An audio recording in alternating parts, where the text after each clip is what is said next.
Hey there everyone! I wanted to do a video on how I set up my misters.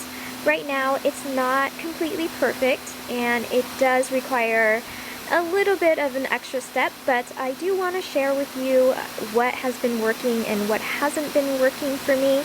You can see that the misters is on right now, and see how awesome it is. It's really humid and cool in there when the misters are on. The misters do a really wonderful job at reducing the amount of heat that's inside the greenhouse. So I also have two commercial fans going, one on each end, so one here and one here. They are adjustable, so I can turn them so they can go upwards, and then the warm air up here will get hit by the fan. And usually what I do is I have one that's hitting up and one that's just going sideways or straight like this.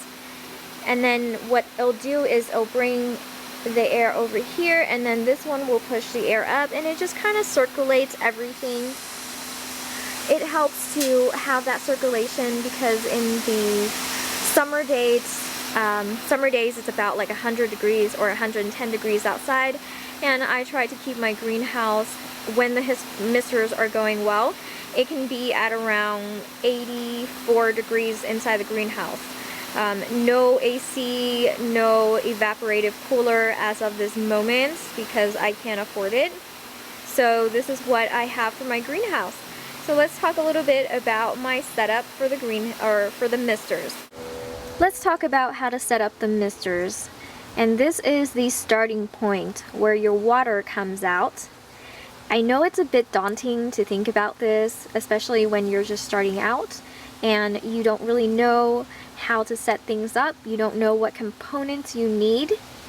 But you also have to think about how easy it is or how efficient it is for you, because everyone has different work schedules. Some people don't work, they stay at home, so it's easier.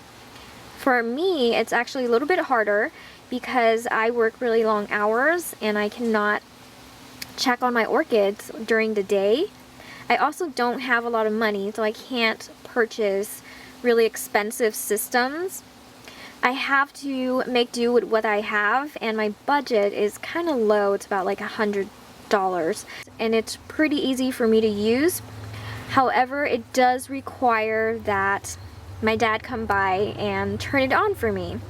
So this is where something like an investment in a timer here would work really well. I'm going to invest in a timer next year, but right now, because it's getting cooler, I really don't need it. And also my dad has done a wonderful job at turning it on anyway. So what I have here is, this is where the water comes out. This is where you would hook up your faucets or your hose. I'm sorry, yeah, your hose. So usually I would have only one hose that comes out. However, what my dad had was this nozzle that has 4 different exit points, and you don't really need 4, you only need 2. Actually, if you don't really use this at all, you only need 1. But I have 2 just so I could have one that hooks up to my watering hose. I can water anything, other plants with it, and one goes to the misters. So this one, this blue one, is going to the misters, and let's trace this hose to the misters. So this one goes to my misting timer. In my misting timer, this is where the hose brings the water in, and this is where the water comes out. And follow that smaller hose into the greenhouse. There you go. So it's going into the greenhouse where the misters sit, and what you guys saw in the beginning of the video. So let's talk a little bit about my misting timer. This is a Mr. Soaker hose misting timer. There's actually 2 exit points, so one right there and one right here. I'm not using this one, but I bought something like this. This was $70. I bought something that has 2 exit points just in case I wanted to install another mister. I don't know if I will use it in the future, but it is something to plan for if you have a big greenhouse, or if you would just like extra misting.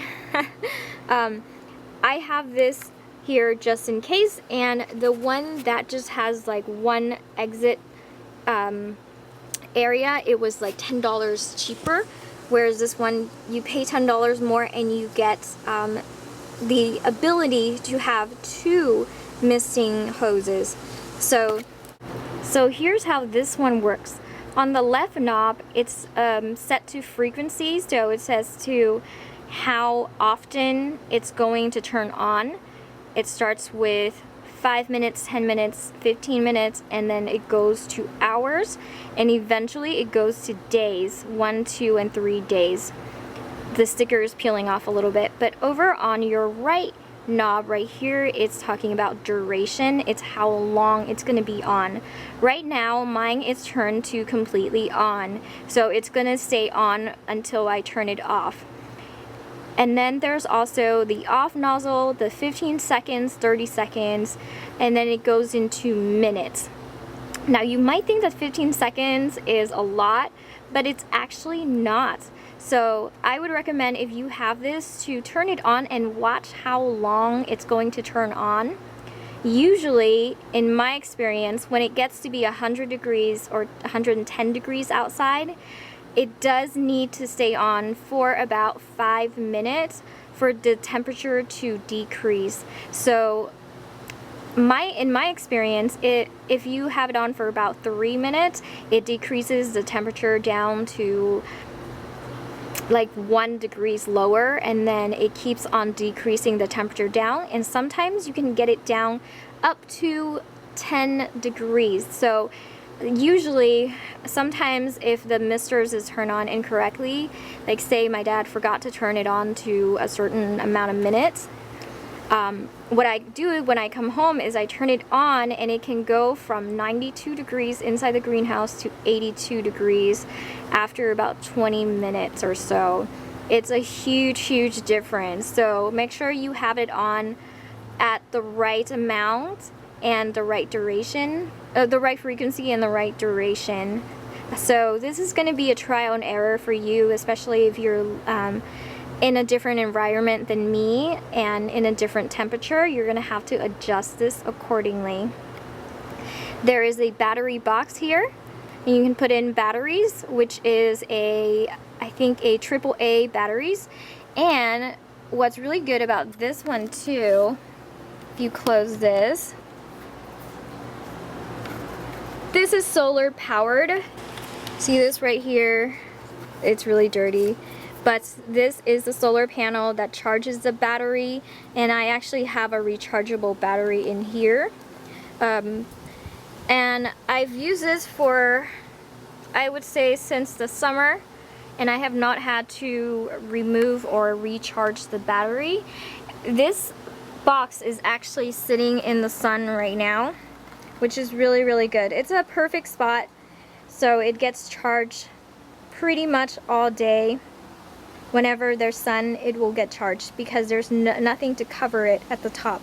You don't want to have it sit in a place where there's too much shade, because then you just have to change the batteries more often.